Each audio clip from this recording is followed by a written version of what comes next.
자, 이제 우리가 봤던 이 네 편의 영화들을 재현과 표현이라는 그러한 관점에서 한번 다시 비교해 보겠습니다. 이 재현이나 표현이냐 하는 것은 영화뿐만 아니라 문학도 마찬가지고 거의 모든 예술의 가장 중요한 개념이기도 합니다. 즉 재현의 치중을 둘 것이냐 표현의 치중을 둘 것이냐, 이것이 굉장히 그 연출자나 작가나 감독에게 중요한 건데요. 영화의 경우 처음은 재현에서 시작했어요. 영화는 처음엔 동영상이었죠.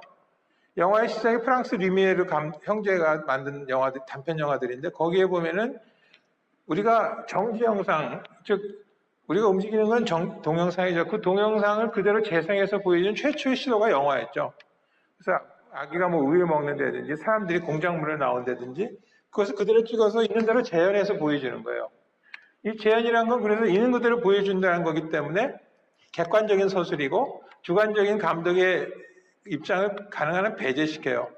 그리고 그것의 가장 극단적인 형태가 다큐멘터리로서 피사체에 대해서 다큐적 접근을 시도하는 게 바로 이 재현에 치중하는 영화들이에요. 그 반대로 이제 표현이라는 것은 영화가 한 10년, 15년 지나면서 이제 편집의 예술로 바뀌게 되고 이제 몽타주라든지 미장센이라든지 이런 영화만의 언어를 갖게 되면서 이제 재현이 아니라 어떤 피사체를 보는 인간들의 개인적 감정들도 이제 영화로 표현할 수 있는 그러한 단계로 들어가게 됩니다. 즉 내가 무엇을 봤을 때 그것을 있는 그대로 눈으로 보이는 대로만 보여주는 게 아니라 내가 그것을 봤을 때 느끼는 감정, 생각, 사상 이런 것들을 영상을 통해서 보여줄 수 있게 되죠. 그러니까 이거는 아까 이게 객관적이라고 하면 굉장히 주관적인 그 서술이 되는 거예요. 그 대표적인 게 독일 표현주의인데, 여러분들이 잘 알고 있는 칼리가리 박사의 미실이라는 영화는 이게 아주 기괴한 영화인데요. 무슨 탐정 영화 같기도 하고 무슨 살인사건 영화기도 하고 그런데요. 이건 20세기 초 독일 국민들이 그 당시에 독일이 2차 세계대전에 진 다음에 아주 천문학적인 인플레이션으로 먹을 것도 없고 진짜 아주 궁핍한 삶을 살고 있는 그 당시를 만약에 재현으로 찍는다 그러면은 독일인들의 궁핍한 삶, 즉 먹을 것도 없고 빵 하나 사러 가는데 1조 원이라는 돈을 1조 원이에요. 1조 원. 그만큼 인플레이션이 컸어요. 리어카에다 돈을 싣고 갔다 그러니까요. 그런 것을 있는 그대로 재현을 해야 되는데 이 표현주의는 그게 아니라 그런 시대를 사는 사람들의 마음속에 갖고 있던 불안감, 공포 이런 것을 표현하려고 그랬어요. 표현이에요, 그게. 그래서 그로테스트하고 그것을 기하학적 영상으로 표현을 합니다. 이게 바로 표현주의적인 방법이에요. 객관적이고 주관적이고. 여기는 이성적인 접근이고 이거는 감성적인 접근이라고도 할 수 있겠죠. 바로 이러한 것을 우리 영화에서도 본다면은 이 세 편의 영화들은 바로 객관적인 재현에 굉장히 힘을 쏟았던 그러한 영화들이고, 어톤먼트는 주관적인 표현이에요. 먼저 보면은 아까도 거의 많이 봤지만 덩케르크 58년은 다큐적인 접근을 했고 역사적 사실의 원인과 결과를 보여주는 실증주의적인 생각을 했고요.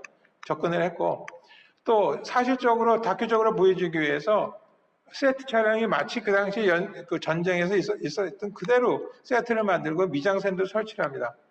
제가 우연히 봤는데 다큐멘터리를 보다가 이 영화를 봤더니 똑같은 장면이 나와요. 뭐냐면은 이 터비가 이 트럭을 얻어 타고 덩커크에 도착하는데, 덩커크에 도착해 보니까 길거리에 막 대포가 무너져 있고 망가진 자동차들이 곳곳에 쌓여 있고 그래요. 그런 장면이 나오는데 그 똑같은 화면, 똑같은 미장센의 화면이 그대로 있는 거예요.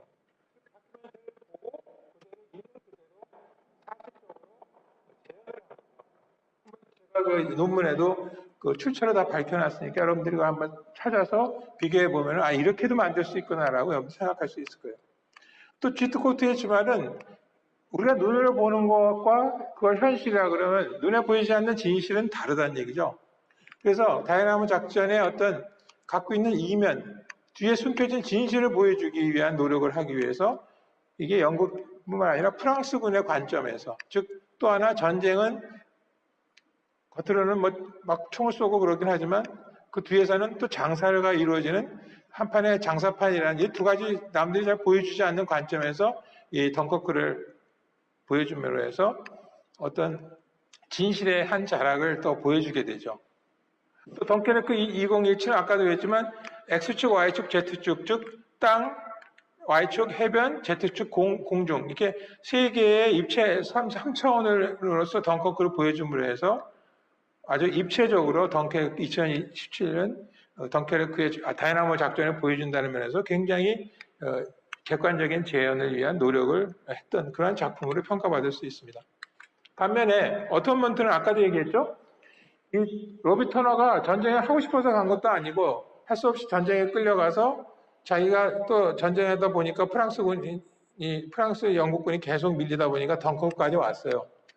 근데 와서 보니까 이 땅이 엉망이에요. 자기가 거기서 철수할 수 있는 가능성이 별로 없고 전쟁터라고 와봤더니 전쟁터가 아니라 완전히 엉망진창인 그런 게 되고 거기서 이 사람이 로비 터너가 개인적으로 느끼는 감정, 야 이거는 사람이 살 때가 아니구나. 이거는 세계의 종말을 완전히 세상의 종말이 왔구나. 그런 생각을 갖게 되는 거예요. 즉 로비 터너가 갖게 됐던 생각, 그것을 어떤 옆에서 그 동료원이 얘기한 것처럼 세상의 종말을 얘기하는 묵시록적으로 생각을 갖게 돼요. 그래서 영상도 아까 그 5분 동안의 롱테이크로 보여주는 스테디캠으로 찍은 그 장면에서 장면이 이거예요. 왜냐하면 이거 안 놔두면 노계군이 와서 쓸 테니까 다 파괴시켜요. 그런데 이제 자동차만 파괴하는 게 아니라 옆에 자기네들이 타고 왔던 말까지 다 전부 직결 처형해요. 총으로 다 쏴 죽여요. 멀쩡하게 살아있는 말을. 독일이 또 쓸까봐. 너무 잔인하고 비인간적이죠. 일요일에도 불구하고 한쪽에서는 성경을 불태워요. 얼마나 이게 신성모독입니까? 일요일날 교회를 안 가고. 근데 옆에서 그걸 멀쩡히 바라보면서 또 찬송가를 무심히 부르는 사람들도 있고. 해변에 쓰레기가 널려 있는데 그 쓰레기처럼 해변에 또 시체들이 널려 있고. 그 시체 더미 속에서 이상하게 회전목마가 돌아가고 있고 멀리서는 그 대회전차 커다란 게 유원지 같은 거에는 그게 돌아가요. 또 곳곳에 술 취해 비틀거리고 막 토하고 물을 찾아 헤매는 군인들이, 이건 군인들이 아니라 그냥 뭐라 그래야 될까요?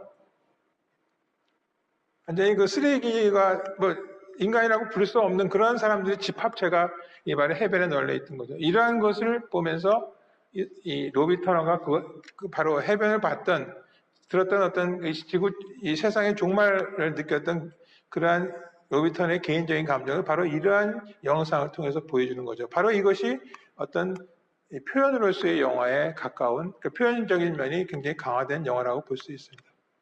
이렇게 봤을 때 우리는 여러분들이 그 논문의 가장 마지막 쪽에서 이걸 보게 되겠지만 똑같은 덩커크라는 그 역사적 사실을 놓고 감독들이 저마다 각각 다른 형태로 그 역사적 사실을 접근하면서 거기에 맞게 어떤 사람은 재현에 치중하고 어떤 사람은 표현에 치중하면서 덩커크라는 해변이 그 당시 해변에서 일어났던 일들을 총체적으로 보여주고 있죠. 그러면 여러분들이 이 덩커크에 그 당시 있었던 비극을 제대로 이해하려면 굉장히 많은 영화들도 보고 역사책도 보면서 이런 영화들은 그 당시에 일어났던 한 단면밖에 보여주지 못해요. 여러분들이 그것을 여러분들이 다 받아들여서 그 하나하나의 사실을 자료로 가지고 그걸 바로 우리가 균합법적 인식이라고 그러죠. 거기에서 총체적인 어떤 인식을 여러분들이 스스로 만들어 나가는 그런 균합법적인 훈련도 사실 할 수 있는 것이 이 역사적인 소재를 갖고 있는 역사 영화입니다. 자, 제가 간단하게 그 논문에 적어 놓은 내용들을 이쪽에 브리핑 형식으로 설명을 드렸는데요. 각 장마다 읽으시기 전에 이 동영상을 잠깐 보고 나서 그 논문을 읽으시고 그 다음에 꼭 네 편의 영화를 같이 보시면 제가 설명드린 것 이상의 많은 것들을 여러분들이 그 영화에서 읽어낼 수 있을 것입니다. 자, 그럼 여러분들이 그 논문을 잘 읽고 많은 것을 얻을 수 있길 바라면서 제 그 동영상 촬영은 여기서 끝내겠습니다. 예, 고맙습니다.